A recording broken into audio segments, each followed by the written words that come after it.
नमस्कार व्यूअर्स, आप सभी का स्वागत है रेडियो द्वारका में। और एक बार फिर अमोघ लीला प्रभु के साथ हैं एक प्रश्न लेके। प्रभु जी, क्या जिस व्यक्ति से भी हम मिलते हैं, जिसके साथ भी हमारी बातचीत होती है, क्या उससे हमारा कोई पूर्व जन्म का संबंध होता है?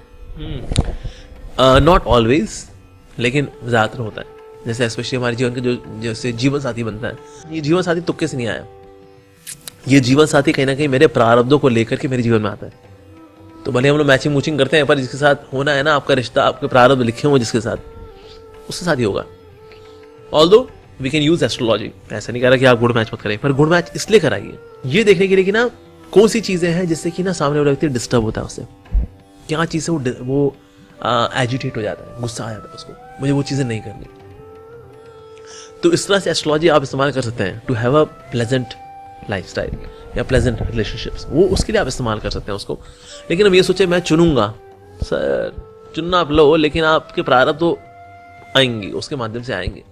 तो आपके जीवन में जो आते हैं प्रारब्ध के माध्यम से भी आते हैं, नो डाउट। पर इसके अलावा ऐसे संत महात्मा पुरुष भी होते हैं जो कि आपके प्रारब्ध नहीं थे, पर ये भगवत कृपा से आए या उनकी खुद की कृपा से आए।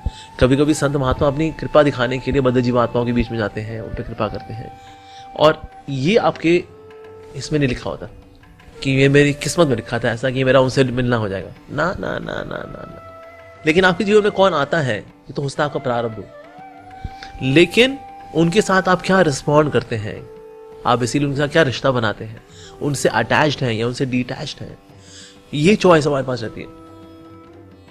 अब हम किसी व्यक्ति से इंस्पिरेशन लेना चाहे तो इंस्पिरेशन ले सकते हैं, चाहे तो उससे हम ईर्ष्या भी कर सकते हैं। कोई मेरे से आगे बढ़ रहा है तो उससे ईर्ष्या भी कर सकता हूँ, और चाहूँ तो प्रेरणा भी ले सकता हूँ। तो ये दोनों चीजों का चॉइस रहेगी आपके पास।